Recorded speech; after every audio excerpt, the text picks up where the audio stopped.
Yo, what's going on, everybody? How's it hanging? How's it happening? You guys know what it is. This is Kevin from the Chord Progression Podcast, brought to you by MSOGD Rocks, where rock and metal thrive. Wishing you all once again a happy Tuesday, for it is January 19th of 2021. Again, thank God we're out of 2020. Whew. But man, I got a special guest on the podcast for you today. And why am I wearing an Ice Nine Kills shirt right now? Because this band is approved by the one and only Spencer Charnas. And that's how I found out about him, was when I saw a post of Spencer Charnas giving his vote of approval to this band. And they're out of Michigan. The band's name is Final Confession, and their brand new album, Means to an End, is out now. And if you love that metalcore sound, even mixing up with some pop punk and post-hardcore sound, man, you're going to want to listen to this one. So please welcome the band Final Confession to the Chord Progression Podcast. Are you ready? You better be. Let's go! Yahoo! Well, ladies and gentlemen, boys and girls, listeners of the Chord Progression Podcast, thanks to a random Facebook post I saw from the one and only Spencer Charnas of Ice Nine Kills, hence the shirt today, talking about this band with their newest album. And I thought, you know what? Let's go take a look at it, because I'm a huge Ice Nine Kills fan. Let's see what this is. And I listened to this album. It's called A Means to an End. And I just listened. I'm like, is there a way I can get this band on the podcast? And literally, I sent the email a day later, and the next day, here they are today. So please welcome the band Final Confession. So everybody, welcome to the Chord Progression Podcast. What's going on? Thank you. Hello. Well, hello to you as well. And it's going good right now. I mean, I think outside it's starting to snow, so glad to be inside at the moment. Where'd you say you were at again? Milwaukee, Wisconsin. Okay, we're all mid and southeast Michigan.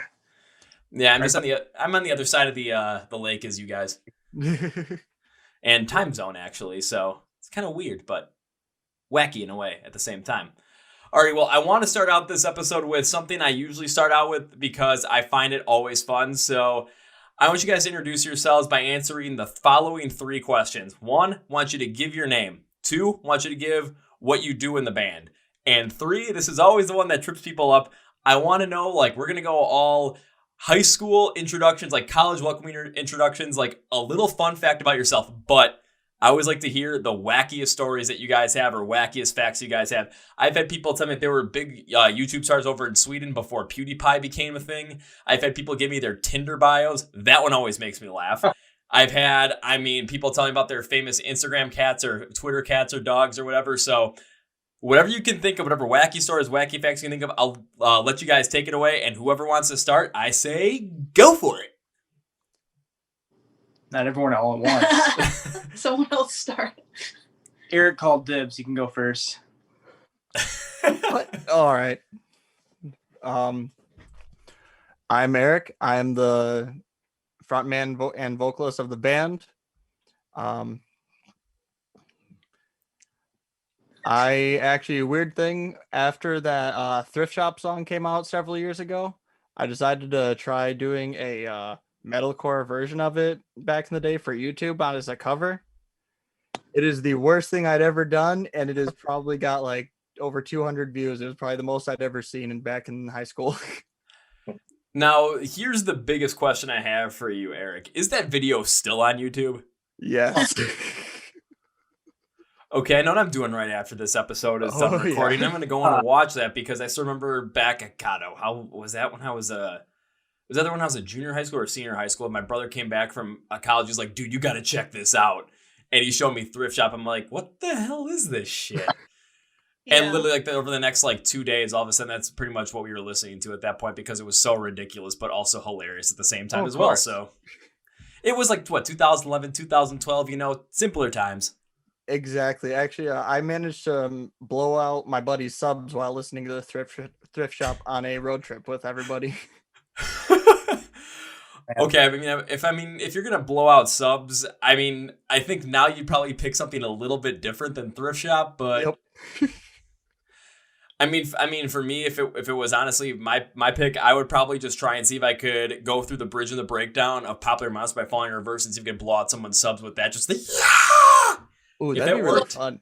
I would have a lot of fun with it, but I don't know anyone that has subs in their car anymore, because, exactly. People get older and they're like, oh, we're not going to put these in our cars because they're more expensive now. if I had a car that wasn't a piece of shit, I would have subs in it. But my car's not gonna waste the time or effort. But then again, if you end up finding like a pair of subs on Craigslist or on eBay or something like that, or just on the side of the road and you're able to hook them up, I mean, why not? Yeah, That's right true. on the side of the road. All right, I feel like that's perfect into funneling into Katie for her introduction. So up to you now. Well, I'm Katie. I play guitar and do vocals, mostly cleans, and I don't know what's interesting about me.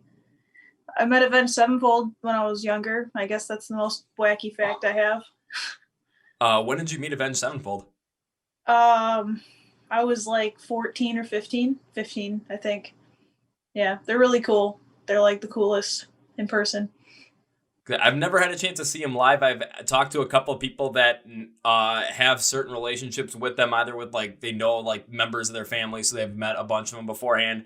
And I'm like, I really want to go and meet these guys. However, since I started this whole entire thing, Avenged Sevenfold has not come through my neck of the woods, so haven't really been able to see them. Or if for some reason they did, I was probably in a mosh pit somewhere else.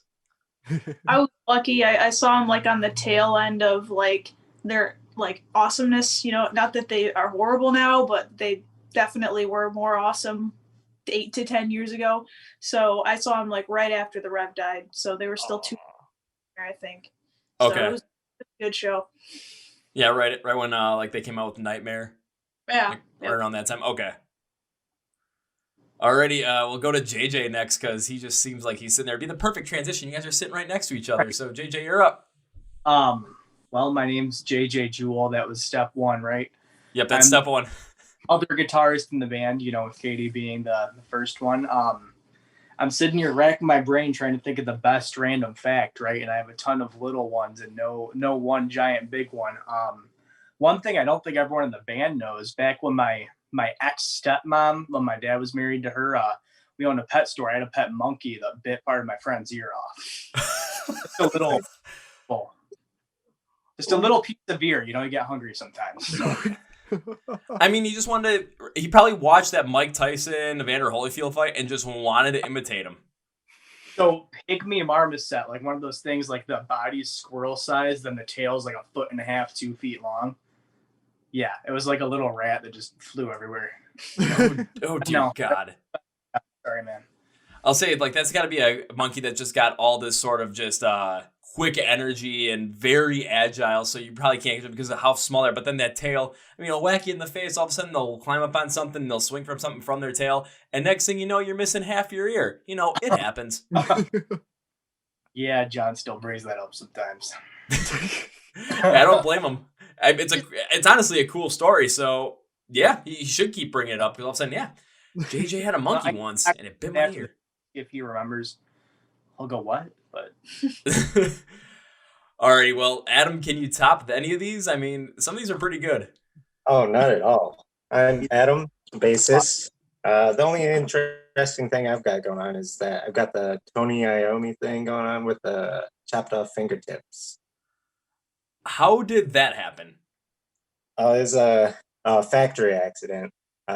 Plastic factory. They have those shears that come down and cut the plastic. They also cut through fingers. So literally the Tony Iommi thing, like straight up the Tony Iommi thing. Pretty much. But I am right-handed. Okay, so the the transposed version, we'll put it that way, of Tony Iommi. Everything is the same except the hand. That's it. That's fair. And I think he might have froze. Yeah, But- I think it's pretty good. But we got his glimmering smile, so at least we got that. Yeah, I think his story definitely wins though. I think it does, yeah. I mean, having your fingers chopped and then actually just like showing him to prove it totally wins the day on this one. Even more than Thrift Shop, even more than a monkey biting an ear off, even more than meeting Avenged Sevenfold. I think that's the winner. Good job, Adam. If you guys say so. I mean, what you probably could do is just take a look at your sweatshirt, just go to another dimension, find another Adam, chop his hand off, get it sewed on somewhere. You'll be good to go. Don't get Adam I'll do that one of these days. on you. Well, alrighty. Well, first thing first is after that, I should say. But jumping into your band final confessions. Well, I mean, I was honestly surprised when all of a sudden the first thing that came across my Facebook feed was all of a sudden seeing a video of Spencer Charnas, applauding the band and talking very highly of you guys. So that was like the first thing that got me just wanting to check you guys out. So how did that happen? So actually, and I don't know if you caught from looking our social media page, what up, all that, whatever. Me and Katie have been married for about 2.5 years, and this has been a really rough year with COVID and all that. Sitting here trying to think of a Christmas present. Started as a Christmas present idea for her, then the band. It was a surprise they didn't know about until pretty shortly before the video came out. It was through that Cameo service. You pay and you get a celebrity shout out and all that. But I, hit him up and made sure we did the right way to be able to use it to promote our band. And I was just expecting, like I'm Spencer Charnas, the Hollow final. No, it sounded very genuine from him. I think he might have actually looked our stuff up because he was saying the names of it and like he wasn't reading a script. That was from him. So it was exciting. I'll put it this way. I probably saw that post, like the Facebook post on your personal Facebook page, like a half hour before we started this. So I did see some of that. I just wanted to ask the question. However, after watching the Spencer's video as well, hearing the names of the album come up, and hearing a couple of songs come up in there as well, I mean, you could easily tell that this wasn't something that he was reading off a script or had like a computer in front of him that he was just reading off of. This was something that actually sounded completely genuine for the band. So that's what really drew me in the first place. Awesome. I'm happy it's doing that. Yeah. And hopefully it draws other people in as well, because especially with how big Ice Nine Kills has gotten over the past 2 years following the release of the Silver Scream, and then seeing them tour, because at the beginning of the year, or in sometime in 2020, when Five Finger Death Punch was supposed to have that headlining tour, they were supposed to go and open for them, and then Papa Roach was going to be on there, I Prevail was going to be on there, and then before that even happened, when COVID shut down, they were over in Europe with Papa Roach and Hollywood Undead. That's why Spencer's on the Heart of a Champion, like second version that Hollywood Undead had on New Empire Volume 2. How long have you been following them? Okay, so go ahead. It started basically in like probably October of 2019, just because I started seeing some stuff pop up about him, because of course it's around Halloween time. It's 1 year after the Silver Scream releases, so I checked out some of the music, but then they were playing in Milwaukee on November 2nd, 2019. So this is right after Halloween, and it was Octane Accelerator tour with Fit for a King and Light the Torch. I wanted to go see Light the Torch because I wanted to see Howard Jones. That was my big thing. But of course, I'm like, well, let's see what happens with Ice Nine Kills. And that was a show that I still talk about to this day, because it was just, they played for 2 straight hours in a basement venue where it was packed, it was sold out, and if there weren't 2 other acts that were in the bigger stages above it, they would have had to move them up because of how many people were trying to get into that show. And it was just it was a show where it didn't matter if you were sitting all the way in the back, if you were all the way up front, if you were getting pushed around, or if you were in the pit. No matter where you were going to have a freaking blast. Just the imagery, just the energy, just everything about it. I still remember it to this day. It's ridiculous. Actually, I went and saw Ice Nine Kills on that same tour in their Michigan stop. And they did like a full 20-song set, I remember, and it was freaking amazing.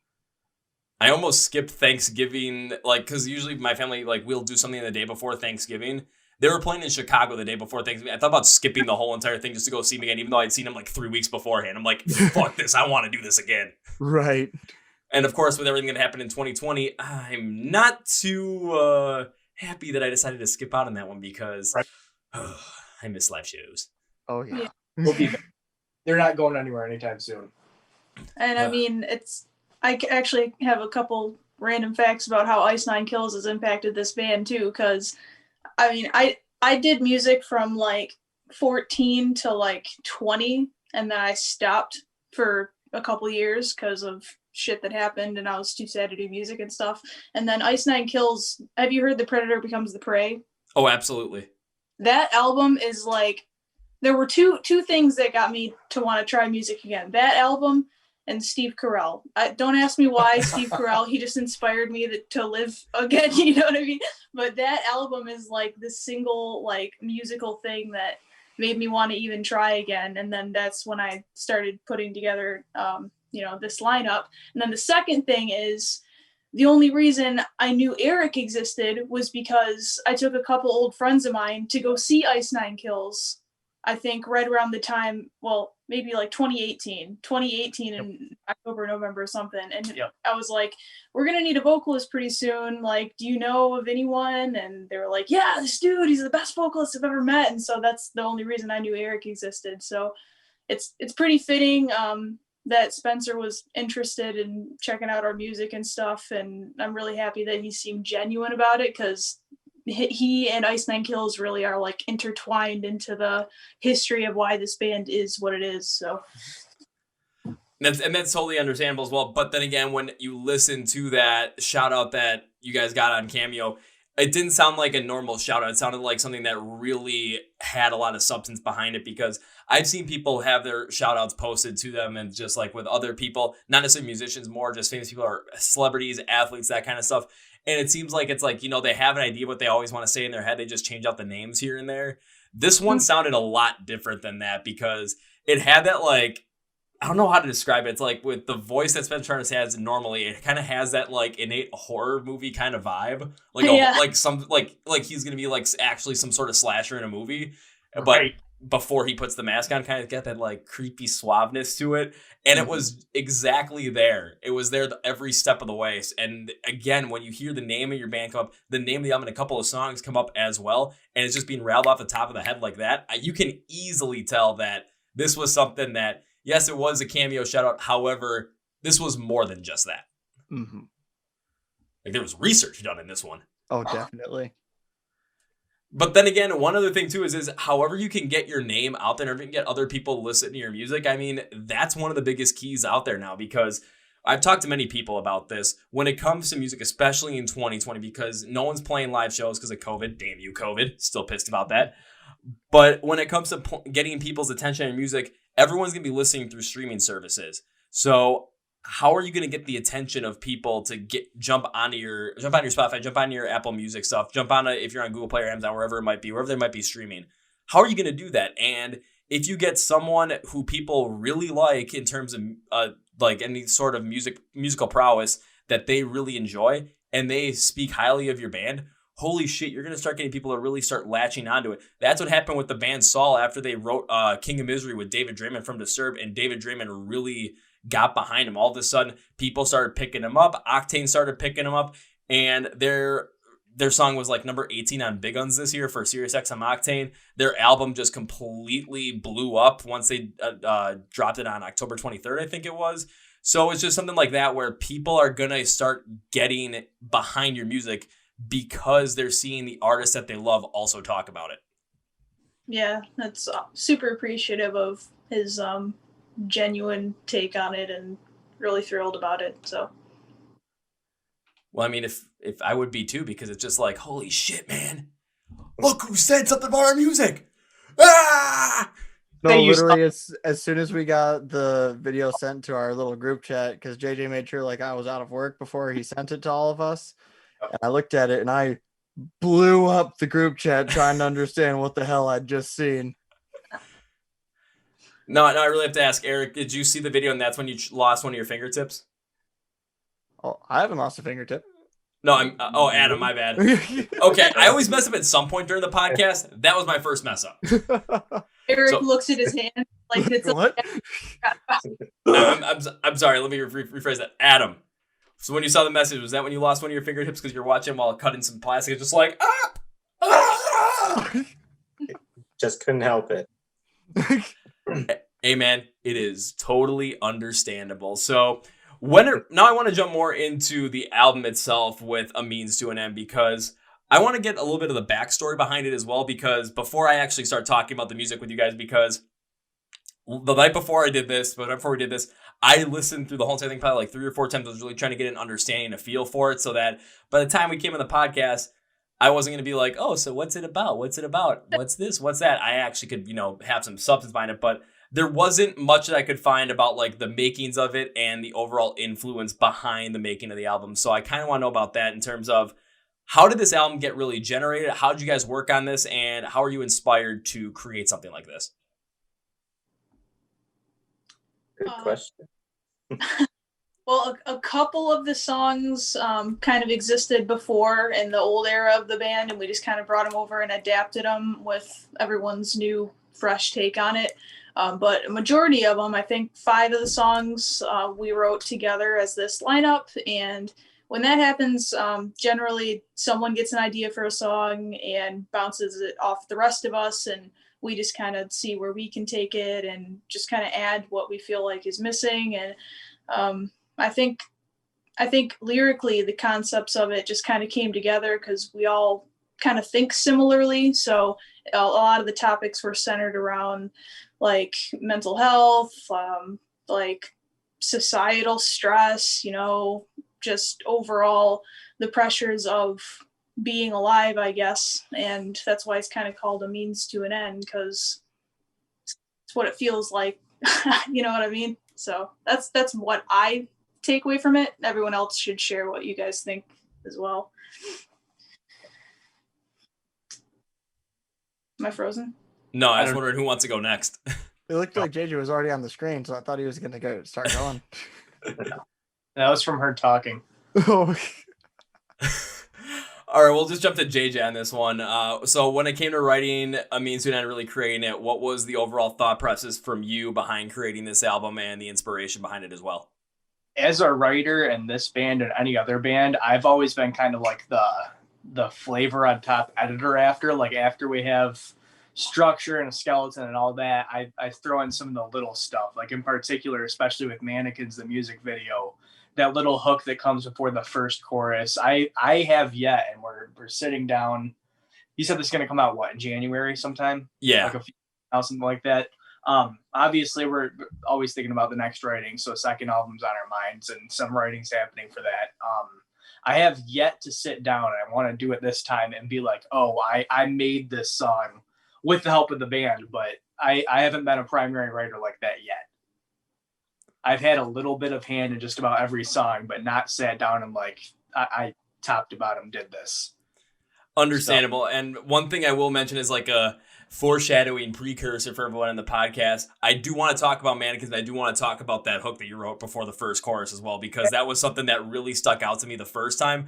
I want to get into it, but I will get into it a little bit later just so we can continue on with not only Eric, but also Adam talking about this album as well, what it meant to them, what it was like writing it, and the inspiration they had behind it as well. So, yeah, we'll go with Eric on this one. Well, for me, the album really did just feel like a means to an end, because like this was like this is my first time ever actually being involved in an actual professional band. Like everything else I'd ever done before this was just like personal, just random stuff for like YouTube or just messing around. But like this was my first opportunity to actually show and showcase like what I can do and am capable of as a musician, to not only myself but just to everybody. And so it just felt like it was a steady progression just through everything, and there was just like a different take with every song, and that's what I really like about it, is that there's not one specific like meaning or intent to each song or throughout the album. It's just something individually hit everywhere, so we can kind of move forward like with the next album and kind of get more of a feel for where all of our styles will mesh together. That's a very understandable way to put it as well, because when it comes to creating a debut album, very rarely are people going to hit on a debut album like Linkin Park did with Hybrid Theory. Oh yeah. But where I'm going with that is, I'm not saying that, you guys didn't get anywhere near that. What I'm saying is, when it comes down to creating a debut album, what a lot of times happens is there's many different things that are tried within there to try and figure out exactly, okay, what is the band's sound at its core? And when you figure that out, then you're able to start branching out and experimenting in so many different styles, but while also keeping that core sound as well, to make sure that you are innately yourself, but also trying so many different things as well. on that first album, it always seems like you're trying to really figure it out at that point as well. So you're gonna try a couple of different things. You're gonna try a couple of different styles, some different song structure, some different experimentations in there as well. So it does make a lot of sense to where, you know, a second or third album that's gonna come from you guys in the future, but that's gonna be in a little bit because this one just came out recently in the past couple of months. You guys are gonna end up really starting to hone your craft even further. However, after listening to this album, you're definitely a lot closer to what I would say would be that like hybrid theory kind of style in terms of really finding that style right away instead of that, okay, this is our first album and the second one's going to be completely different because you weren't necessarily sure what you were doing. This one definitely seems like there is a lot of substance behind it already. Oh, yeah. Alrighty, well, now that we got Eric down, Adam, so when it came to writing this album, what was the biggest inspiration for you and what was the overall process when it came to writing this album and your thoughts on all of this? This album in general was pretty weird for me. I was going from being the lead guitarist and vocalist in bands before this. And for this band, I switched it up and started playing on the bass. As well as this band being the heaviest band I've been in. The other bands were mostly heavy metal, thrash type stuff. So I was in a whole new world, basically. So I put in everything that I had into it, tried to fill in the gaps of what was missing. I felt like I added a lot to the parts that were a little more basic with some crazier riffs on the bass. And I contributed some of the lyrics to a couple of the songs. So I kind of had my hand in a lot of it. So it was all just kind of a new experience for me. However, having this kind of a new experience, though, when you're used to writing it in a different way, writing it as the front person for the band, also kind of more of a lead on the band as well, when you're writing something like this, you're able to bring some of that experience into it. So when you're writing your parts as well and you're trying to contribute, you understand where the direction of the song is going. You're understanding where this whole entire construction is. So you're adding your parts in with that in mind to make sure that you're not adding your parts there so that you just look good on there and then it might be a detriment to the song. No, you're fully understanding the team effort behind writing these songs and what you're going to do in order to best maximize not only what you're doing, but maximize the sound of the song overall. Right. It's good to know when to lay off and when to pick it up. Oh, easily. And again, that experience really holds true here. And then one thing that Katie said that I do want to touch on when you're talking about the lyrical content, talking about, you know, basically it means what it means to be getting through this life as human and going through all the trials and tribulations of it. When you're speaking honestly on something like that, that's always going to connect with fans more so than anything else. And the biggest reason I say is because when I take a look back at the songs that I remember from the past couple of years, like 2008, 2019, 2020, that's when I started doing all this stuff, and I always did like the year-end awards and I always picked like the best song of the year kind of thing. The ones that always stuck out to me, the three that always stuck out to me were something that had more of this innate feel of real depth to them in terms of the lyrical content and how the sound of the song really added to it. So for 2020, my favorite song of the year was Above My Head by Polaris.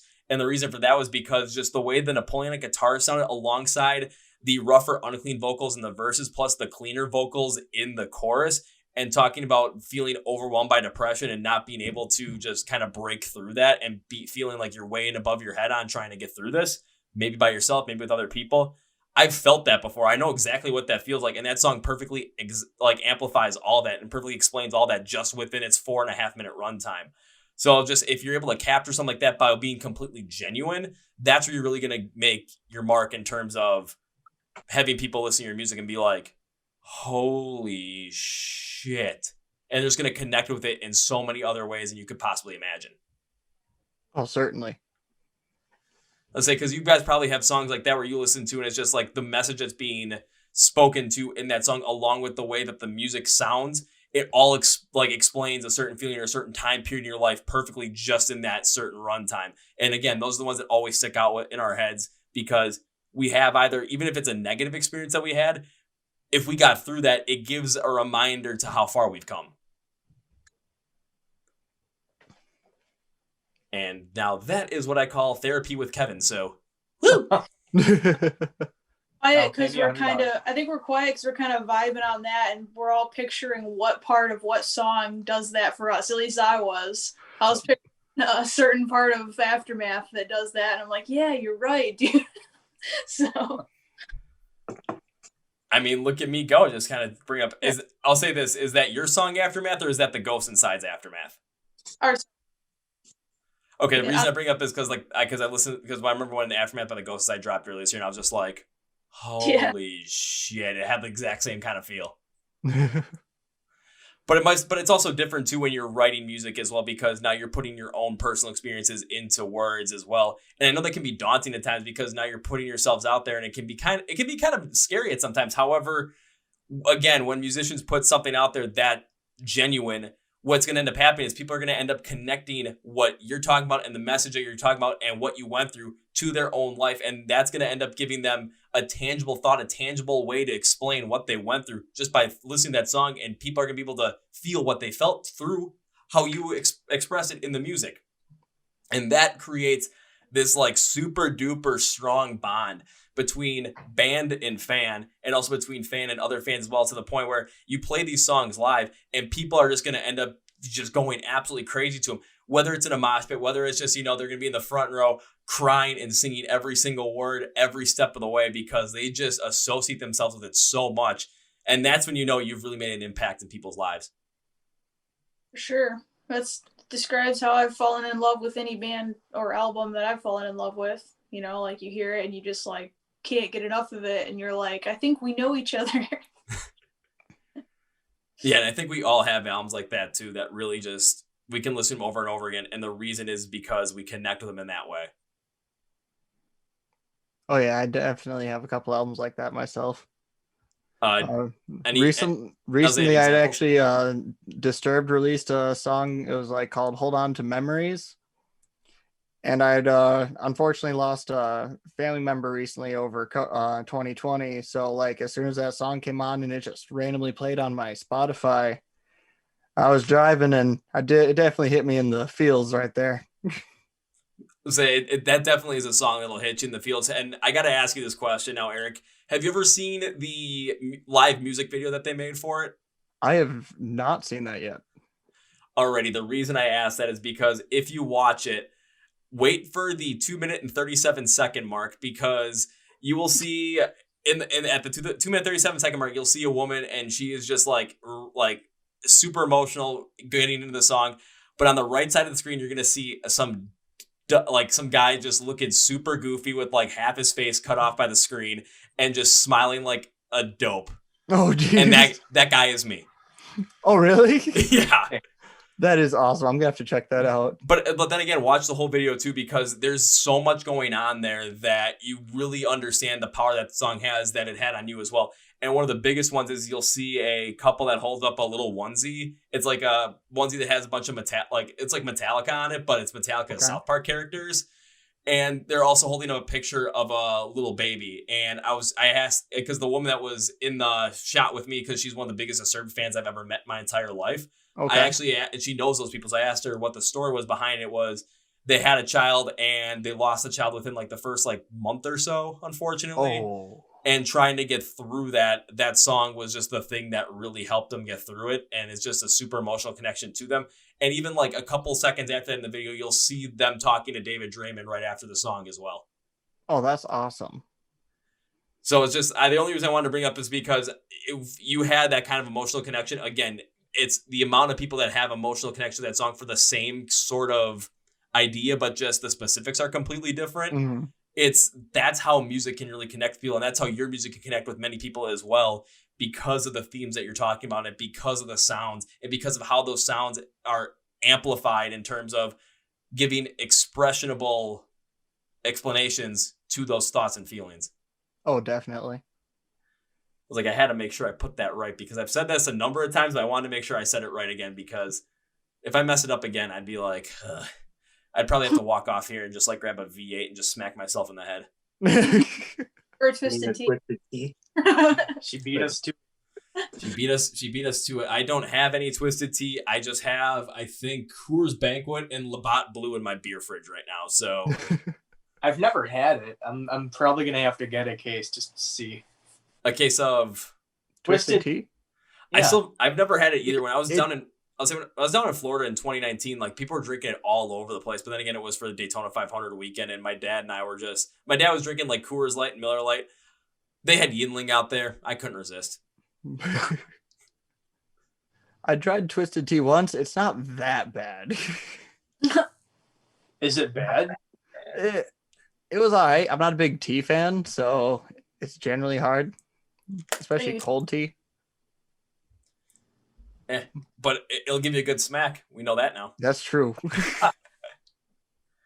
All right, no, I want to jump further into your music so people can really get a full feel for it. And I want to start out with Mannequins as well, because again, that's where we really started when JJ, when you're talking about that specific hook that you created between the first verse and the chorus. And I want to know, what was the inspiration behind that hook before I kind of also give you my rundown of what I thought of it, because it'll be interesting to see what you think of it.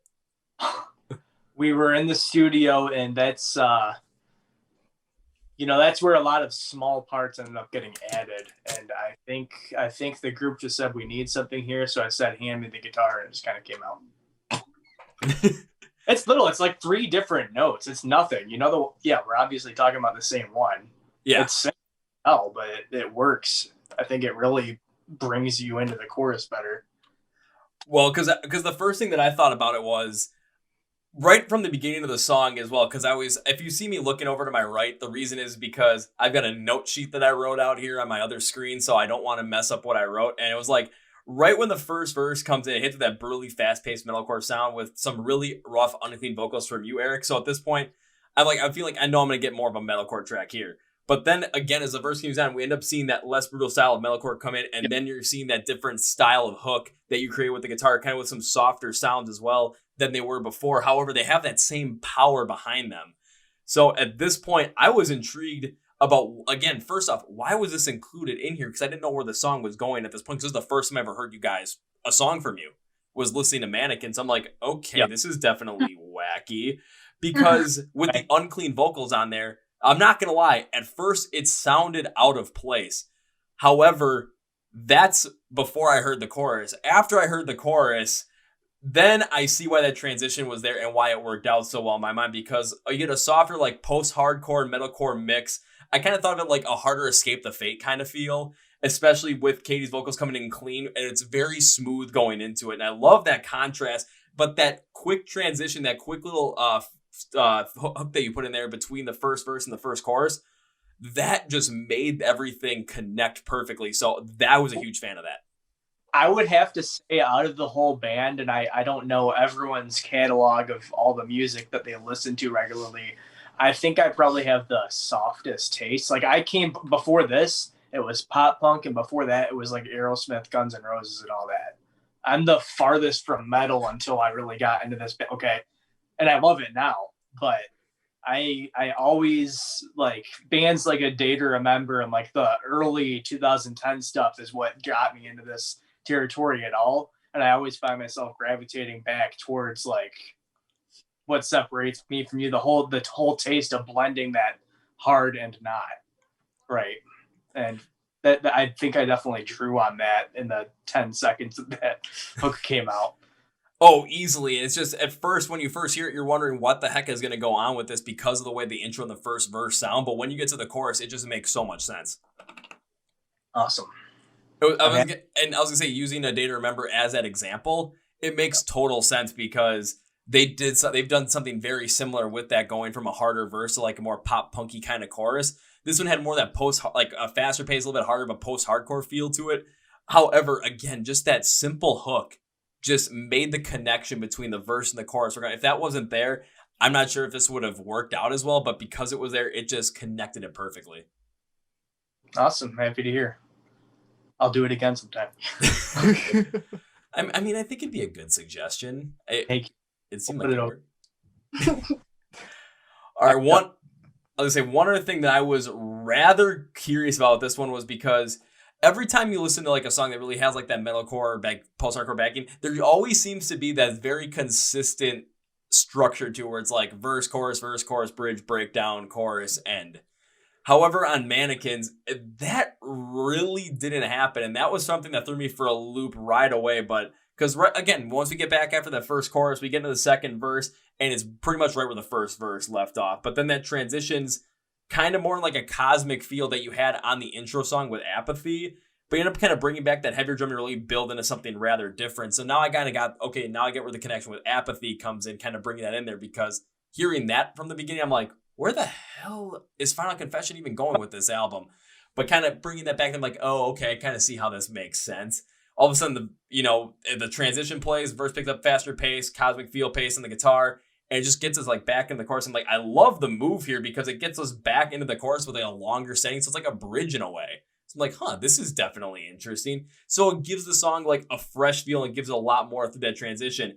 But then, oh man, that breakdown, and when all of a sudden, Eric, when you hit that black in there, Oh yeah.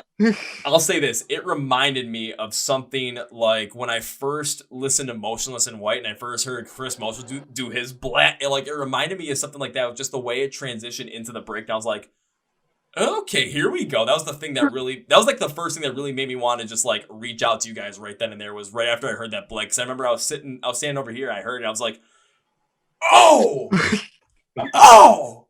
that's beautiful. Yeah, I am actually a huge Motionless fan, so there probably was definitely some of that involved there. I mean, that's a good inspiration to have, not gonna lie. Well, thank you. But then there's also one other thing I want to ask about Mannequins, and that's when the song ends, because the way it ends with more of like an outro kind of style, it had this high-tech shredding sound on the lead guitar that sounded like, honestly, it was like inspired by Dragon Force, but was like metalcore brutality mixed with a Dragon Force style higher pitched shred. And I'm just like, how in the hell did you guys make this work after a whole entire breakdown? but by the time it was over, I was just sitting here thinking, damn. Now I know why this song is there, like on Spotify, is their biggest. I know why they made a music video off of this one, because again, damn, it was good. At what point, because she does all the sweeps, at what point did you throw that in? Well, first of all, right away. Thanks for that. That's a really good analysis, and I'm happy you picked up on all the nuances of the song and the progression and stuff, because I'm a really big fan of not copy and pasting, verse, chorus, bridge, chorus. I think that gets really stale, and you can only connect with people so long with that format, so. Which remind us to talk about miasma theory later on. Yeah. Go on. As far as the outro, that's a combination of two of my inspirations, like the rhythm guitar, how it's doing like the na na na na. That's kind of like Moths to Flames inspiration for me, because they do that a lot, like on the low string, like a nice consistent. And then the sweeping, it's funny that you said Dragon Force, because it's actually not. I actually learned how to do that type of sweep from Seize the Day by Avenged Sevenfold, when he's standing on the coffin and he's doing that sweep. That's the same exact like shape on the guitar, so it's kind of weird how we're able to blend those styles together and like make something that's relatively compelling. So I'm glad you brought that up. And now that you bring up the whole entire like Moths to Flames thing as well, I can easily see that happening, because they brought a lot of that in No Eternity in Gold this whole entire, or in 2020. So, and that was one thing that really made it have that consistent heaviness behind their album as well. So really having that like metalcore brutality sound still in there with those guitar sweeps, having that come in from the rhythm guitar, oh man, that was perfect. Thanks. The one thing that I will say about this is, like, after I heard this, like, I'm like, okay, let's go into some more stuff. Let's keep going, run down the album. And I know what you said about you don't want to have that consistent copy and paste style where it's like, okay, verse, chorus, bridge, breakdown, chorus, end it with an outro kind of thing. You don't always want to have that. But then again, like, when I listen to something like Mannequins, all of a sudden going through the next couple of songs, let me pull them up real quick so I don't mess it up, because that would be bad. Something like Lizzie Walks, all of a sudden Anthem of the Broken. Like, there was some different kind of constructions in there where you had a long bridge and breakdown place, like, after the second verse or even after the first chorus.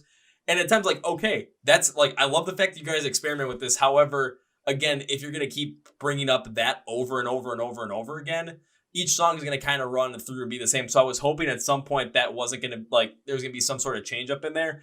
Right as I'm thinking that, right after Anthem of the Broken Ends, and all of a sudden you get into Bury Your Dead, I'm just like, yep, that changed.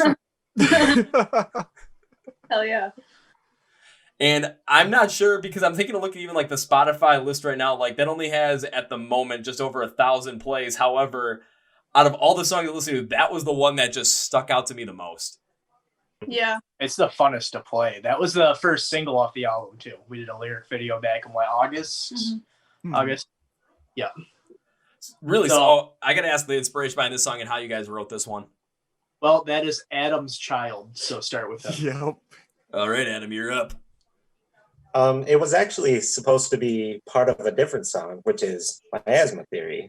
And I was trying to come up with a little more technical bit for the next part that we're working on for that. And then I just came up with that intro riff for Bury Your Dead, and it just didn't fit. And I was like, this has to be its own song. It's got to do its own thing here. All right, now I gotta jump over to JJ now because he said he was talking about he's gonna have to bring up the asthma theory at some point, and you just brought it up. So I gotta know, what is this theory? Well, Miasma Theory, I think, is the most progressive structure on the whole album. We are actually going to be announcing probably tomorrow, if not the next day.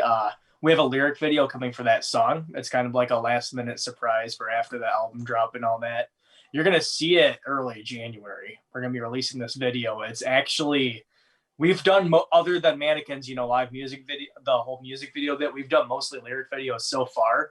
We had to spice this one up a little bit. So when we sat down thinking of concepts and all that, our guy that does all our videos, we're actually doing like a anime action sort of thing. We're going to have main characters, Katie, like you can tell the likeness of Katie is one of the characters. We have the full video. We can send it to you after if you want to sneak peek at this. Oh, yeah. You can tell when you see it, like you have Katie, you have Eric, and then we have a guest vocalist that's in another local band near us. His name's Justin Savvy. And they're like the main characters in this video. And it's actually really cool. I haven't seen this like art form done for bands before. I got a notification. I'm swiping up. It's all right. Because like when you said, when you said kind of like that like more anime style music video, I mean, first thing I'm thinking is like, okay, thinking animated style music videos, thinking something like Gorillaz or something like Breaking the Habit by Linkin Park. I would have to go back. I've not actually watched that in a very long time. Breaking the Habit, because that came out when I was like in 6th or 7th grade. I'll be 30 next year. Yeah, I need to watch. It's literally been probably 10 years, 15 years since I watched it. But at least other local metalcore, post-hardcore around here, like if it's lyric videos, it's usually like, oh, fire, death, hell, and then here's our words, which we've done before. But but it's gonna be cool.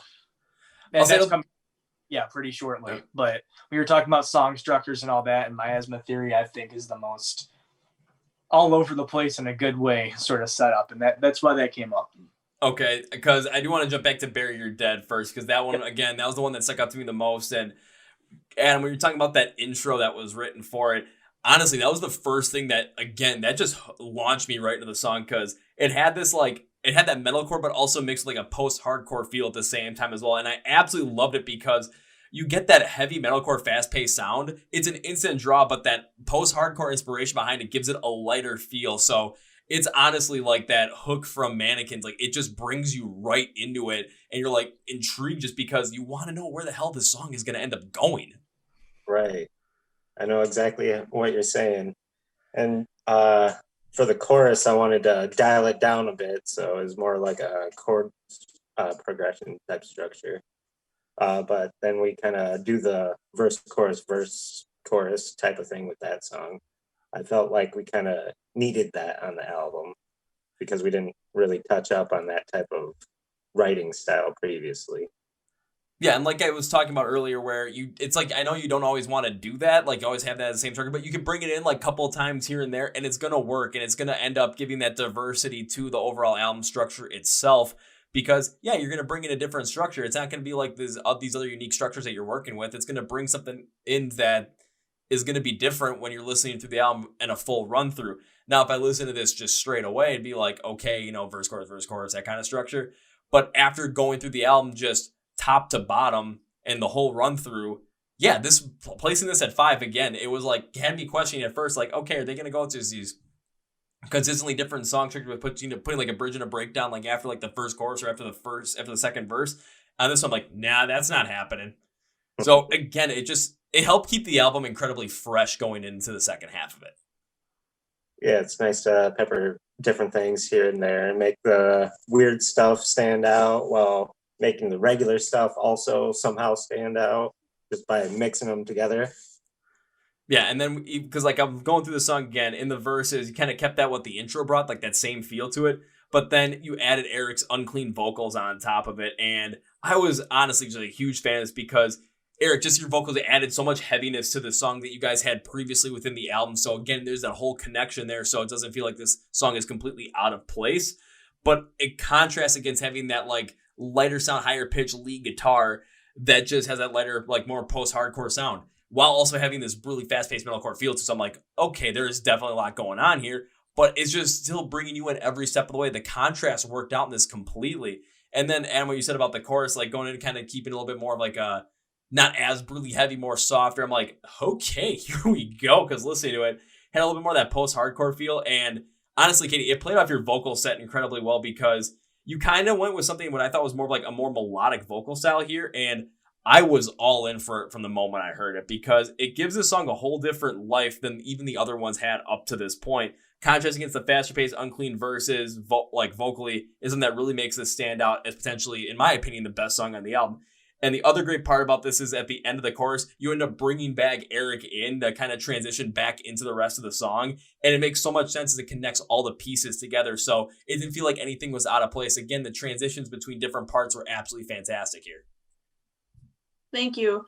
It's funny you say that because I think what I like most about Bury Your Dead is like how much like particularly me and Adam meshed together our styles because he actually wrote like 95% of the lyrics as well. And he even wrote the first chorus melody. So like I'm singing it, but like he wrote it. And so then when the second chorus came along, you know how it like progresses, it goes from like kind of staying low to like opening up and blossoming and like feeling more emotional. And that was like my take on it. And we kind of extended it and did that the second time around. And then the third time around, it does something completely different. So I really like how the song follows like a structure that people are familiar with, but at the same time it progresses within itself and really just kind of opens up and blossoms with its whatever it's trying to do. So it easily did that too. And then using more of like that melodic kind of style within your vocal set. Cause I remember listening to, God, what was the song again? I just want to make sure I get it right. Anthem of the Broken. Cause listening to you on the chorus on that one, it kind of felt like there was a little bit more of a mixture of symphonic metal style within your vocal as well. And it felt like a little bit of that also within Bury Your Dead as well, just with the more melodic drawn out style. But again, it just fits so well in there with what the rest of the instrumentation was doing on that part. And then bringing Eric in back to kind of outro that chorus and get back into the second verse. Oh man, just that brutalness of it just carried it right into it. Just the transitions. I mean, this is like Day to Remember-esque transition style right here. It's a good compliment. I'll take it. It's there. I mean, basically when everyone thinks about, okay, what band just like blend all these different styles together and do it well, like Day to Remember is always going to be like that one that people think. And you guys have that feel down when it comes to transitioning between all these different styles. Awesome. It's really good to hear. And if you haven't heard it before, now you have. That is a great thing to hear because we try. So I'm glad. Yeah, actually, like one of the favorite things for me, at least, is like when we actually do those things where Katie and I layer her cleans and my screams, because it's almost like a harmony with two completely different vocal styles. And when we can manage to hit that just right, it just sounds freaking awesome every time. Well, it easily does. And I think one of the biggest things, too, is because you have that unclean male vocal and more of the clean female vocal on that side. So you're going to have a little bit more of a softer feel innately with the cleaner style. However, with the unclean style, just the brutalness of it at times, that contrast can be rather heavy. However, at times, those contrasts stand out so well because it ends up amplifying not only what you're doing, but also what Katie's doing at the same time as well. It ends up making each part stand out because the other part is so different from it. And there are times when, I'm not going to lie, I've seen bands where they try and do something like this and it's just like, guys, what the hell were you thinking? And it's just like me shaking my head. No, it's like, what the hell were you thinking? And this one, I'm like, God damn, what the hell were you thinking? This was awesome. Thank you. And you see, it can go either way, where it's like, what the hell were you thinking? And then at this point, I'm just like, oh, this is awesome. Every time. And then even like going through the rest of the album as well with songs like, because you're talking about with your last song on there with Miasma Theory. Yeah, that one definitely had like the weirdest structure to it out of all the songs, because even Horizon had a little bit more of that kind of verse chorus structure as well. Miasma Theory, I mean, I listen now and I'm just like, okay, now we're going back to something that's, like early in the album, like Mannequin or Lizzie Walks, where you're talking about a completely different song structure. But then it just took like so many different turns on it. I'm like, huh, wait, what's going on here? It was intended to be like that because that was really written in bits and pieces. Like it took the longest out of all the songs to write because we had like a promising first minute and a half, but then we didn't know where to take it. And like after months and months and months, we're almost like gonna give in, because I'm pushing for, this is the album closer. I want it to be epic and progressive and wow everybody. I want it to be our masterpiece, and like I didn't want to just copy and paste like a verse or a chorus or something. So it took a long time with all of us kind of coming together and figuring out what to do, but I think it really worked out because it definitely stands out from everything else on the album. Nothing repeats in it, but somehow, I personally feel like it doesn't feel confusing. It takes you on a journey, and that's what we wanted it to be, where when you get to the end, you're like, wow, that was a story. You know what I mean? I mean, I think another good way to put it too is when it comes to Miasma Theory, it's something where you listen to it and it really allows the listener to question after listening to this album. Okay, you're kind of getting a feel for Final Confession. You're getting a feel of what their sound is. But then after listening to Miasma Theory, you're just wondering what the heck is going to happen next. And you're constantly wanting more because you want that answer. You want to know what the heck they're going to come up with following this. And it's something where it's like, okay, what's going to come next? And you're going to be saying, hey, you got to wait. And then people are going to start getting that thought in their head where it's like, okay, what's coming next? And they're going to start coming up with these, your fans are start coming up with these different theories of, okay, this is where we're going to go with this is where they're going to go with this is where we're going to go with this. Kind of like, I'll bring up Ice Nine Kills example, because after, shoot, I can't remember the name of the fourth album. It's on the top of my head. I can't remember. It's the one where, in the book. Yeah, Every Trick in the Book. There we go. And then after the Silver Scream, it's like, okay, I've had talks with people about this, talking to my friends, like, okay, what's going to be the next topic? And it's just, it's an intrigue thing that's going to end up keeping them in your mind throughout the whole entire, until that next album comes out. Similar with The Means to an End as well, because after listening to Miasma Theory, it's just like, what the hell is actually going to happen next? And you're going to want to stay in touch with you guys because you're going to want to know what that is going to be like. And it's kind of like even with the Simpsons when they did the Who Shot Mr. Burns episode, and then they had the whole entire off season for people just to try and figure it out. It's going to get people intrigued. It's going to keep you and your band in the minds of the fans. And then people going forward that are going to end up listening to your music, it's going to keep you guys in mind. So going forward, once live shows return, they're going to want to come out and see you. They're going to want to come out and jam out to these songs and go crazy to them, all the while wondering if they're going to get a taste of what's going to come next. It's going to be something that just adds that intrigue throughout the whole entire rest of this album cycle. No pressure. Not like we have to deliver now. Here's where the bar was set, but well, goddamn. Yeah, but I'll put it this way: would you rather set the bar where you set the bar, or would you rather set the bar a lot lower? I'm happy that you are intrigued, and we'll try to do the best we can to satisfy that wonder, I guess. We're gonna take the bar and we're gonna raise it. You'd be like James Cameron in South Park. I must find the bar. Must raise the bar. We're gonna take the bar and we're gonna raise. But one thing I will say behind that is, yeah, it's especially if it's like, okay, there might be some pressure, but all you guys have to do is just continue to make the music that you want to make, continue to be inspired the way you want to be inspired, and continue to provide the lyrical content and talk about the things that you want to talk about and be completely genuine about it. Because again, that's where the connection with the fans is going to come in. And if you're going to make something like that, again, not every fan is going to connect with it the same way they did with the first, to an end. Would they connect with the second one even more so? That's very possible. Will some not connect with it as much? That's possible as well. You're not going to end up pleasing everybody. That's what we've learned in our many years here on Earth collectively. Yeah. I mention it all the time with these guys, but my goal is to have this be our worst album that we come out with. Mm-hmm. So that you're always getting better with each release? Exactly. See, now that's a goal to have, but what happens if all of a sudden you guys get on that thing that the Beatles had where every album is just utterly fantastic? Well, hey. Then we can start having the debates. You know what's funny? Can I ask you all a personal question really quick? Boy. Okay. I don't even know if you're all fans of Avenged Sevenfold, but if you are, how do you feel about the last few years? Well, I was a fan of Avenged Sevenfold, and then the last few years happened. Not great, okay? So when I did meet them, I just thought it was funny to bring up now because I think Sinister Gates said, oh, we're so happy you like what we've come out with, blah, blah, blah, blah, blah. Hopefully you like what we're going to come out with next. And if not, we can just keep playing the same songs over and over like Metallica does. Well, after listening to Hail to the King, they kind of went down that road with that sound. Yeah. So I thought that was kind of funny and relevant. Yeah, because on my end personally, with Avenged Sevenfold, I got into him because of Guitar Hero. Thank you to Guitar Hero for putting Beast in the Harlot on there.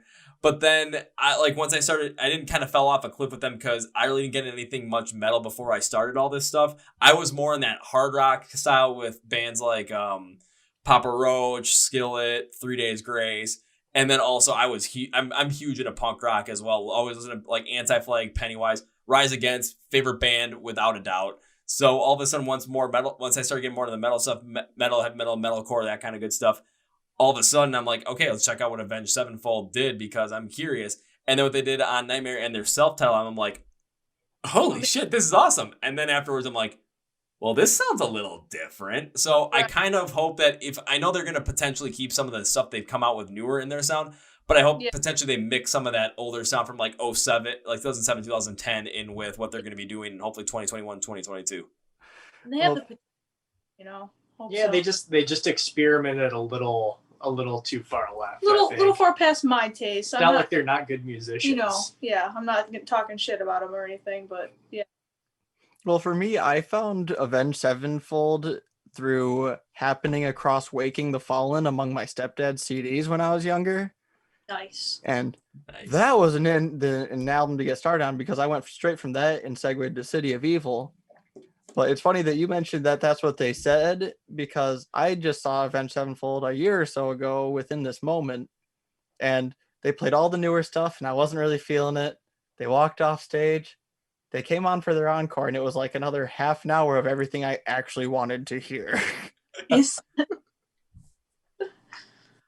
I'll say with a band that's been around because they've been around since the early 2000s, so it's going to be something where they're going to have that longer discography. However, a lot of the bands that we like that were around since the early 2000s, they're going to create something. They're going to come out and they're going to be playing a lot of this stuff that, of course, is going to be newer. They might they're hopefully going to dabble into their older stuff at some point, but they're always going to be playing a lot of newer stuff. And I think another example of that is a band like Asking Alexandria. They're playing a lot of their softer, more newer stuff instead of playing something that instead of playing the final episode. But because I remember listening to a House on Fire, I was like, oh dear God, this is definitely not what I'm enjoying. Right. However, I looked into it more, and it's they don't associate as well with their older stuff as they do with the softer sound. Now I'm like, okay, I'd rather have them making music than not making music because we could potentially get something again like what we got with either the final episode or something like Into the Fire from 2017. But if all of a sudden we're let's get it back to just doing what they used to be doing, they're not going to want to make music, and then they're never going to be around. So I'd rather have them making music than not. Right. Especially with Asking Alexandria, because I followed them for a while too, especially after they came out, and after their vocalist left, I definitely fell off it for a little while, and then they came back, and I was like, oh, Into the Fire, this is awesome. And then it was alone in a room. You're like, wait, this is all right, but what kind of a sound is this? And then all of a sudden, it was definitely a swap. Yeah. But then again, like a lot of the bands we see, it's like, of course, they're going to want to play their new stuff when they come out on tour, especially going into 2021 once hopefully tours return. Fingers crossed sometime like around May or June, because a lot of these bands are going to have a lot of new stuff to come out with as well.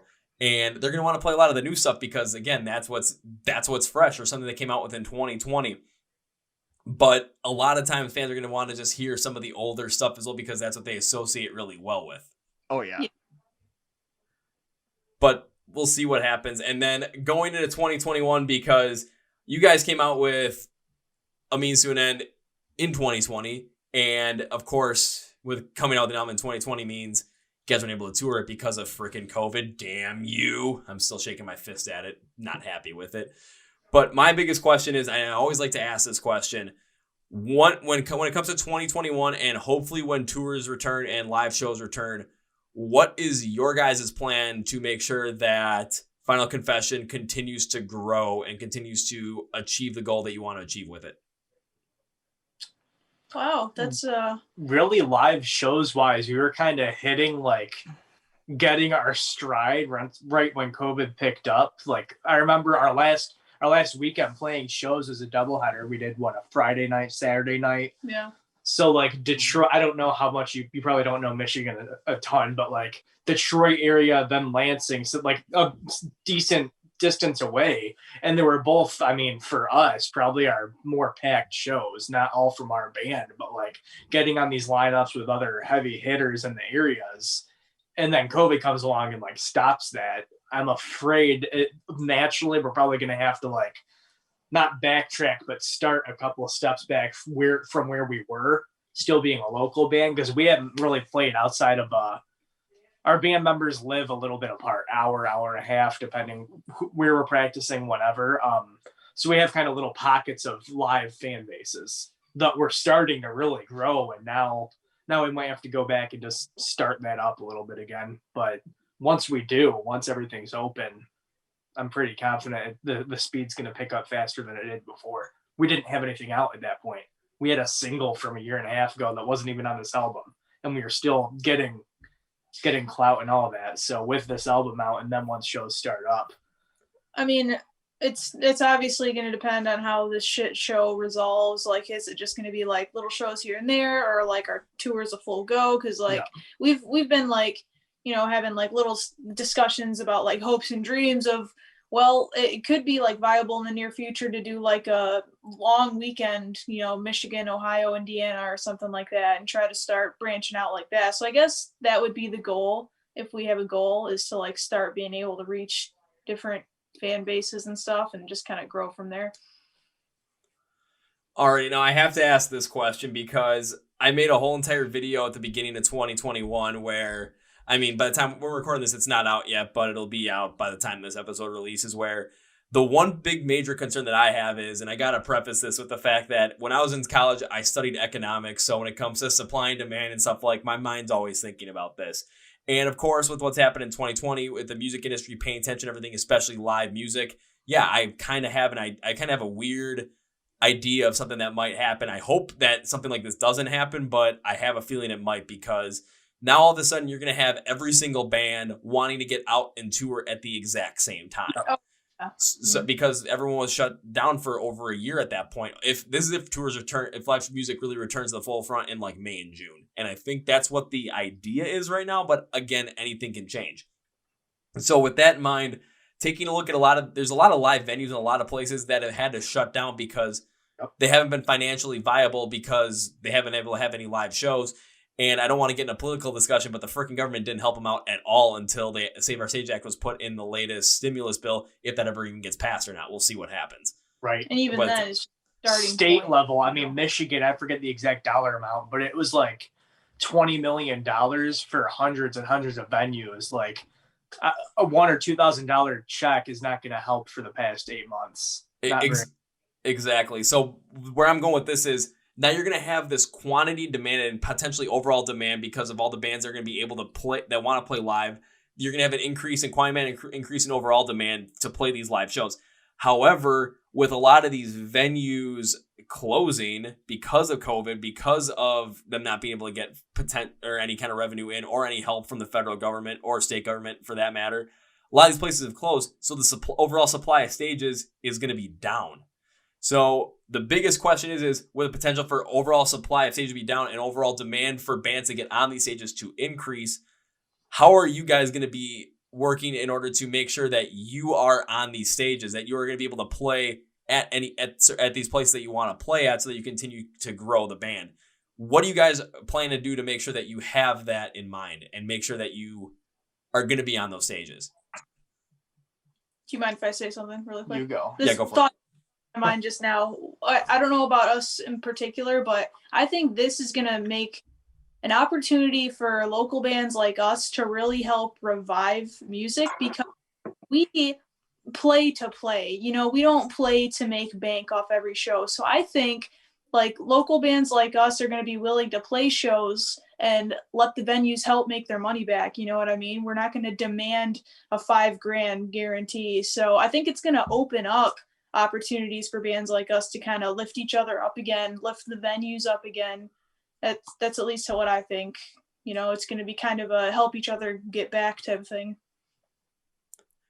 I think it's a double-edged sword. It's going to be the ones that are network, like you're going to have those coalitions of like, not house bands. House bands don't exist, but like anymore nowadays. But like those ones that oh, this band, that's their home, that venue. Those ones are going to survive and thrive and help each other. But then the ones that are kind of just breaking into certain scenes, certain pockets we were talking about, it's going to get a lot more competitive. You're not going to have those bands that, whether they sound good or not, but they sold 4 tickets. You know what I mean? It's kind of that bar to even enter into the playing live shows is going to be at least short term, 6 months to a year. It's going to rise drastically where you're not even going to be given a shot unless people know that you're worth it, which I hope putting the album out ahead of time gave us a little bit of a like, okay, yes, these guys are not entry level. You know what I mean? Oh, easily. And that's kind of where I was going with this, is just trying to figure out what you guys had in mind in terms of making sure that, because whenever I tend to bring up like going against the competition, it's not you guys trying to put another band down or put anybody else down. What it is just there's only so limited amount of stage time out there every single day, every single weekend, every single month. And with so many bands vying for it, how are you going to make sure that you're the ones that are on the stage and have that ability to be able to play live, not only within your local scene, but also branch out even further following the release of the album? And that's always something I want to bring up to bands. And even if they don't have an answer or have an answer to it, always get you guys to think about as well, just because when it comes time for live music to return, I don't want to see you guys get left in the dust because of the competition for time.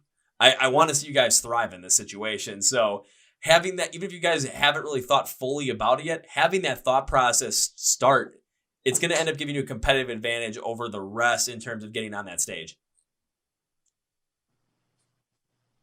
We'll do what we can. I mean, we've had a successful 1 or 2 backyard shows out at our drummers. He has a good, 1/4 acre of property that you can fit X amount of people at. So finding ways to stay relevant in the meantime is going to be the biggest thing. We're definitely already looking into people and services that can live stream concerts for us that have good video and audio quality. That's been our cutoff. We could have played a online show by now, but I don't want it to be one where you can barely tell who that person is. The mix is terrible where you can only hear vocals or barely hear vocals.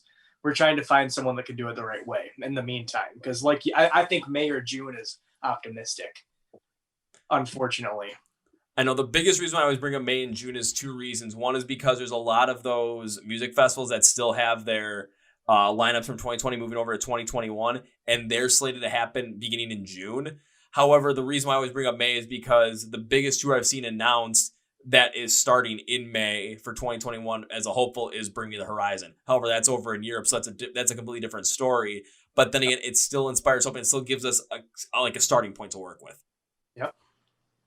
But when it comes to potentially live streaming a show, I do understand where you're coming from, JJ, where you want to make sure that the quality is there, because if you can't tell who anybody is, people are not going to want to watch it. However, one thing I do want to bring up is have you thought about adding even more to it, like just not making just like a straight like normal live stream show, like adding something to it to kind of also continue to bring more people in and kind of give more of an entertainment value to it, similar to what Ice Nine Kills did with their live stream, what Motions and White did, what Hollywood Undead did with their like Hollywood Undead house party live stream kind of thing, just to constantly have a little bit more there so that it stands out above just what we saw at the beginning of the pandemic, where like live stream shows where they just kind of got up on stage and played like it was a live show. Right. We haven't laid out details like that. We're starting off with trying to find someone that can give the quality first before we even look at dates or when and how to do it. It would be the first, whenever we do it, would be the first time people are hearing a live version of the full album. No one's really heard Miasma Theory played on a stage yet. No one's heard, what are some of the other ones? Anthem. I'm trying to remember which songs. Our last show was in February now. It's been forever, but yeah, we're gonna spice it up somehow. It has to be done. Yeah, and again, it's just something where if you guys hadn't thought of this, I wanted to bring it up so that it gets the gears in the brain going. For sure. And then outside that, is there anything else you're planning on doing, like social media wise, especially during a pandemic when, again, optimistically thinking about live shows coming back in like May and June, because that gives us the first quarter, almost the first half of 2021, we're going to be in the same situation. So, and social media is going to be the biggest platform for you guys to expand because of how many eyes are on it in terms of people on their phones consistently, people on their computers because they got nothing else to do. They want to take a break from watching whatever the hell they're watching on Netflix or Hulu at that point. They want to take a break from watching The Office for a 15th straight time in a row. So basically where this kind of goes into, what is the plan to make sure that you guys continue to stay relevant, not only through like a potential live stream or potentially just trying to reach out to certain people, reach out to venues, make sure you have their support as well so that when live shows come back, you're in their minds as well, but continue to push the band and promote the band on social media along with the album as well. I have a couple we've done. Eric or Adam, do you guys have stuff that for the future that we haven't done yet that's been on your mind at all? I'd brought up an idea just very briefly to JJ, some idea where we've considered Call of Duty Warzone has recently allowed private matches to be available. So I've tossed around the idea of just maybe offering a giant game with like random fans so everyone could just have a giant 100-person game with everybody. So one thing that we did, that's why I said the future. Back when this first started, which I forget the first time we did it, but our album's not ready. We can't put it out. We have no musical content to entertain with. We were doing every Friday final COD Fashion where we would live stream with fans and all that. We play Call of Duty, Modern Warfare, and live stream it. And we actually have met people from other states, other musicians, especially Dream Analysis, connections, just playing this video game and live streaming it that we never would have even had a conversation with before. That's something that I think if it's certain that this is still going to be a few more months, maybe we bring back for a few weeks. That's just one. It's not like the golden egg out of the goose. That's all we got to do. But so yeah, private party. There's other big ideas I have for when the whole quarantine stuff is over, but we need to come up with a little bit more for in the meantime. That's one great one. Yeah, when it comes to just having an idea for what you want to do once this whole entire thing breaks, that is definitely something you want to have in mind. However, you also want to make sure that you're thinking about what else you can do now. I do like that whole private Warzone thing because then you're giving the fans opportunity to not only interact with you on a more personal level, but if you guys got like some sort of chat going on in there, I mean, you never know what the hell can happen, especially if you get like a whole entire like classic like Call of Duty Modern Warfare 2 chat room from like 2010 where everyone's just, I mean, we all know what was said in those. Yeah. You couldn't take it serious. You never could take it seriously, but it was always hilarious hearing a 12-year-old trying to say things that he did to your mom. You'll get hit with a can of Twisted Tea if you say that shit. But one thing, because I remember I brought this up to a different band about, I think it was episode 126 I did. So that'd have been back in like November, where they were potentially trying to do something on Twitch as well, but they weren't sure what to do with it. And the idea I brought up was something that me and my friends actually did in college, but this was before Twitch was a thing. And so it was just us doing it for our own fun selves. And what we would do is we would end up playing video games all together. So it was a lot of Mario Kart, a lot of Super Smash Bros. But it was always after a certain amount of time, like if we're playing Mario Kart, it'd be like 4 races. whoever would finish last in those 4 races in total points would have to do some sort of weird and wacky punishment, kind of like Japanese game show kind of style.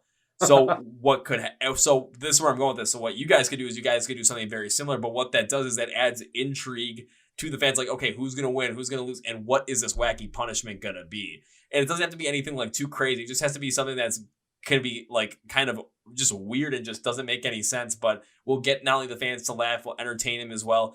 And then you can also have certain things going on, certain contests going on where it's like, okay, certain fans, is like if you want to be behind like this person or this person or this person, kind of just adding on to it and kind of adding more of like a competition based or like a team based kind of style to it. So all of a sudden you've got fans going over for Eric. You got fans behind Adam because they really like Adam. They got fans behind Katie because they really want Katie to win. You've got no fans behind JJ because they want to see JJ do all the weird and wacky punishments. I mean, you never know what might happen, but the fact of the matter is it's an extra intrigue that people are going to want to watch and people are going to want to know what the hell these wacky punishments are, especially if the person that they are rooting for to have the wacky punishment be done to them, end up having to do the wacky punishment. It's a good idea. Yeah, That's a grand idea. I mean, and you don't have to do something like, because I was watching Jackass earlier today because didn't know what else to do while I was working, so I had that on. So I'm like, okay, I'm thinking of some weird wacky. It's like, okay, maybe not strapping someone to a giant rocket and throwing them into a lake or rolling someone down a large hill in a shopping cart, but something just that you would not normally see happen, but not gonna like completely injure somebody. Right. Have you seen Impractical Jokers? Oh yeah. That's what that reminds me a lot of. Honestly, you could like something like Impractical Jokers, like the kind of stuff that they would do, that would be kind of that wacky punishment that would really work out. I mean, we could get 2 boxes of Alfredo and make me and Eric see who finished first. Don't traumatize him again. Wasn't the first practice or the second one? We went straight to the studio because this kid was just on fire. Yeah, one of the first real interactions we had besides "Okay, you're hired," we had a eating contest. It was Alfredo.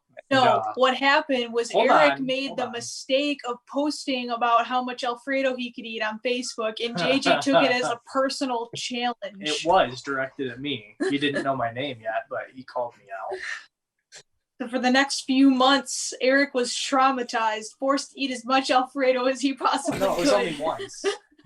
No, it was brought up. No, we should do that again. We should have a full box apiece, 3 jars of sauce, Classico, roasted garlic. And whoever can finish a whole box first wins, and whoever doesn't has to give their leftovers to the winner. No, I don't know if I'd want to win that or lose that, because I have to give my leftovers to the winner. Do they have to eat the leftovers right then and there? Oh, dude, I will down that shit in 45 minutes flat. That just sounds like if I was a part of that, that'd just be a punishment right there for me. We'll think of something. I might do that anyways without Eric. But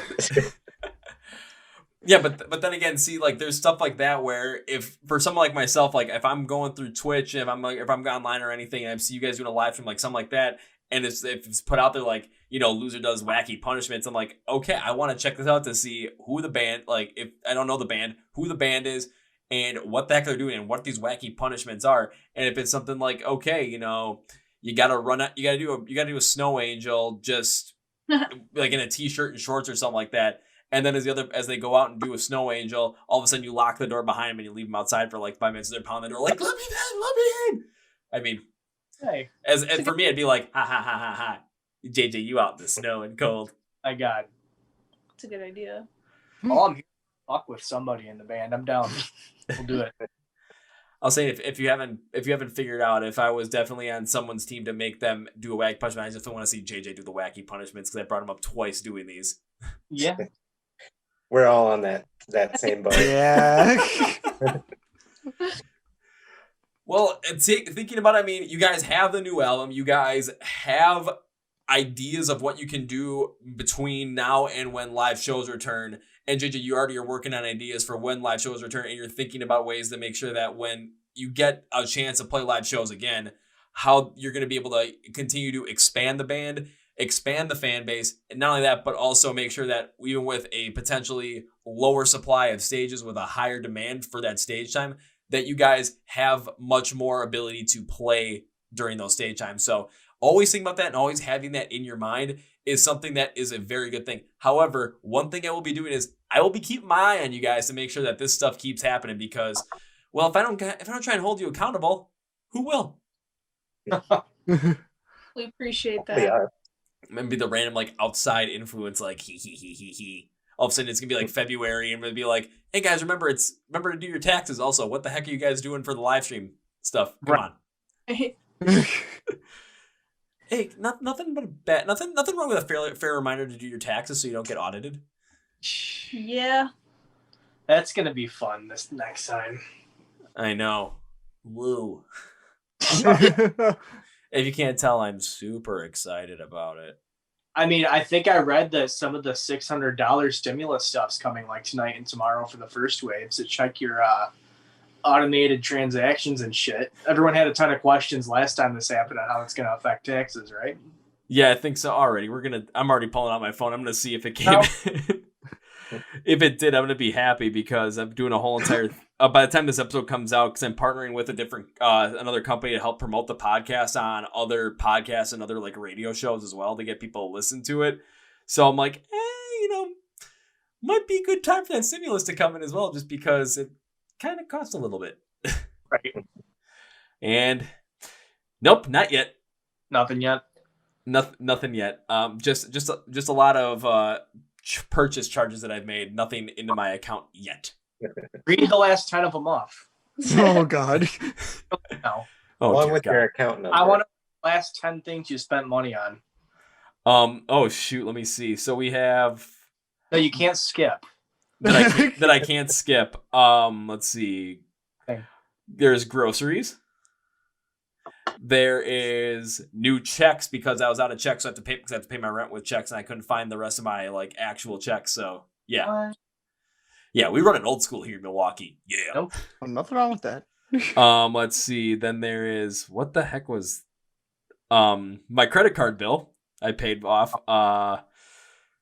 A transfer of funds from my checking account into my vacation fund. Let's see what else is there. Another grocery bill. A transfer into my mutual fund. Gas, a haircut, Costco, my gym membership. Let's see, what the heck is that? More groceries, a gift card from my grandpa for Christmas. You're Groceries. more well functioning than I was hoping for. It's not as entertaining as I was waiting for dirt. Man. Well, then again, I'm just giving you the stuff that comes up. What I get from let's see. He knows. In bulk, I've got cereal, chicken, and laundry detergent. What are you gonna do with that? Eat the cereal, eat the chicken, and do my laundry. I was gonna say, if I looked up my credit card purchases, that would be something completely different, because everything that's on there, and honestly, it's like, okay, all the Christmas presents I bought, all the random band merch that I bought over the course of like the past 2 months, because I kind of get wacky with that, and I'm just like, oh, hey, look, I want to buy that. I want to buy that mystery box. Let's go for that. Let's buy these mystery T-shirts. Oh, hey, it's Nightmare on the 9th. Let's see what Ice Nine Kills came out with. I always miss that, but I swear I make a conscious effort like a day or two after. hey, I mean, they're usually on there for 2 to 3 days, so you might get lucky on some of these. Cause, I torture myself and look at their inventory, because they still have a lot of their sold out stuff listed up there, just so you can know. Just so you can know what you missed. Because I've got one of the Nightmare on the 9th shirts on right now. It's got it's the Donald Duck as Jack Torrance from The Shining. It's on the back of the shirt, though. Yeah.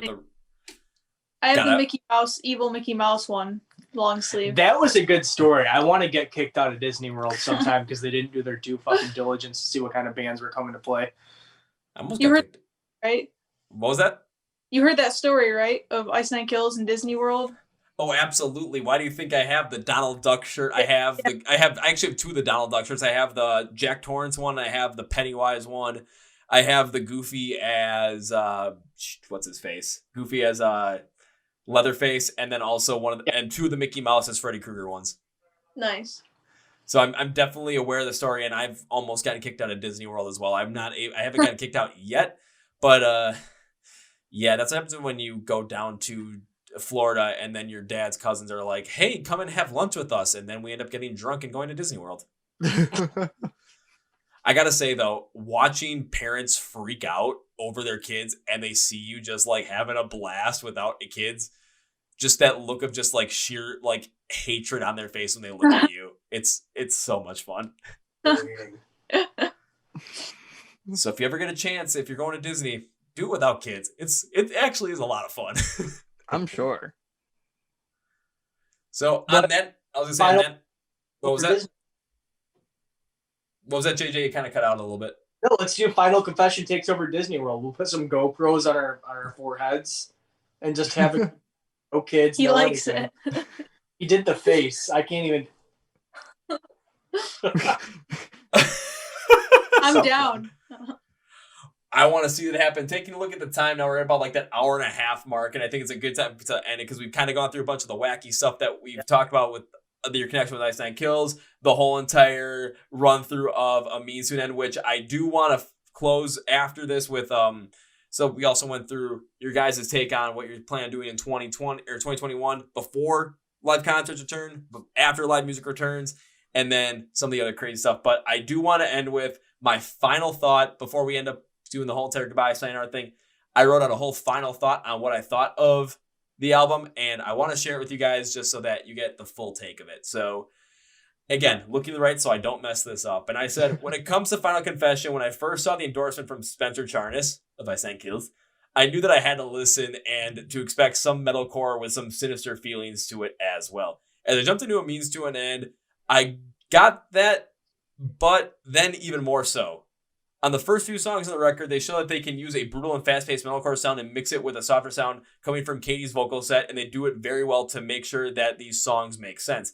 Mannequins is the best example of this and the best style to show this, as they even go against conventional song structure and style to their advantage. Once we get to Anthem for the Broken, I saw maybe what would be my first issue with that different construction styles. The songs didn't connect between the first chorus and the second verse, kind of put it on its own island. That was the one little thing I had to say about that.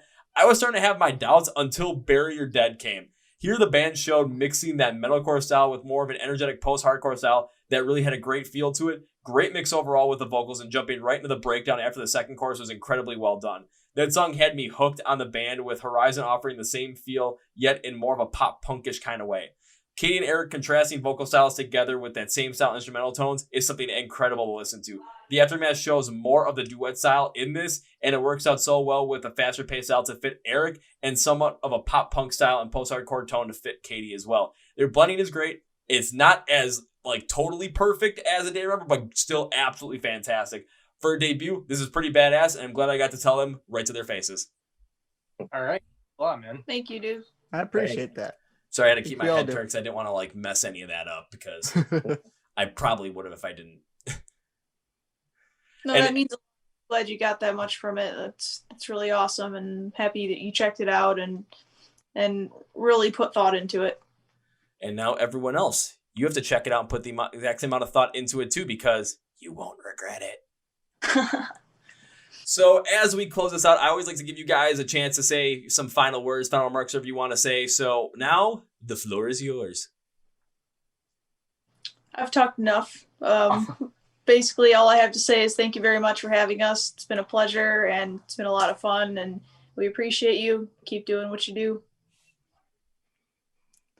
Thank you very much for having us on. Anyone watching, we appreciate you checking us out. We're out here to be a part of it all, so we'll be checking in with you too. But yeah, let's hear more from Eric and Adam. I feel like it's been a little quiet on that side of the phone. Oh, it always is. Thanks for having us. I mean, for everyone out there, just keep an ear out. We've got more coming. That's for sure. Thank you guys very much for having us all here, because it was a really fun experience. This is definitely the first time I'd ever done an interview at all, especially over Zoom. So this was kind of an awesome experience overall.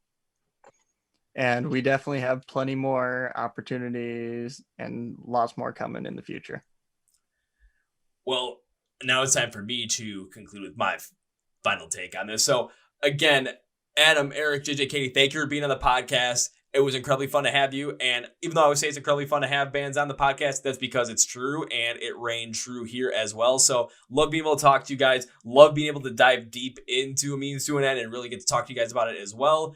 And for everyone listening out there, do you want to know where you can find Final Confession and find this album to stream it? Well, you can find them all on social media and find them all on like Spotify, Apple Music, wherever you can find them. But you're probably wondering, why can't I just click a link and like a description of this podcast and go right to there? Well, fun thing is you can. I'm going to include every single link for these guys for you to follow them, listen to their music, stream it, buy their merch, whatever I can find on them. It's going in the description. So you can just click on the link. It's a one-stop shop. That's all you need to know. And keep streaming A Means to an End. I almost said A Match in the Water because I'm thinking about Pierce the Veil there. Look at me go. I'm already starting to lose my mind here. But please, please, please listen to and stream A Means to an End. You will not be disappointed by it. It is Spencer Charnas approved. Had to give that a little bit in there once again. And with that note, I don't want to say goodbye to you guys because for two reasons. One is I never like to say goodbye because that always seems like, it's the end kind of thing. I want to see you guys play live at some point. I want to have you guys back in the podcast. And I'm going to keep tabs on you to make sure that you guys keep growing the way you should be growing because you guys are freaking awesome. This album is great, so I want to make sure that happens. But also, when it comes to bands that I enjoy having on the podcast a lot, I do this thing where I always want to see you guys play live. However, I want to make sure that I can be able to connect with you guys a little bit more so and actually, show my appreciation for what you guys have done with the music and that because I've enjoyed it so much and had you on the podcast. So when I see you live for the first time, I'll make you a promise. First round's on me. Yay! Nice. Jaeger bombs. Oh boy, here we go. You guys need Jaeger bombs. I might have to get myself a tequila shot because I just like tequila a lot more. We never played Jaeger High Five with Cody. Yeah. All right, but yeah, we'll have to come to Wisconsin. Definitely. Or honestly, in 2021 or 2022, I might just be all over the place. If I see you guys playing a live show and you just see some random guy in a black baseball hat all of a sudden just get knocked to the ground during a song and his nose is bleeding, gets a concussion, there's a good chance it's me. Just know I'll be okay. Okay. All right. So on that note, again, I won't say goodbye because now we've got all these promises there, so I can't end that with a goodbye in good conscience. So I'll end it with my favorite thing in the world. See you later. All right, see you next time. Yeah. See you next time. Well, folks, that was my interview with the band Final Confession. They're out of Michigan, and keep an eye on them because you know what? They really have something going on here. Please listen to A Means to an End, the whole entire thing. You are going to enjoy it. Trust me on this one. Again, links for everything when it comes to finding the band, buying merch from them because, yes, please support these guys and listening to them. Everything's going to be in the description of the podcast, so please, please, please get on that right now. And on that note, clear my throat for this. That's going to be for me today, guys. Thank you for watching and listening to the Chord Progression podcast. But Mr. DD rocks where rock and metal thrive. My name is Kevin, and you guys know how in every single one of these episodes of Big, Healthy, and Hearty. See ya! Yeah! Ooh.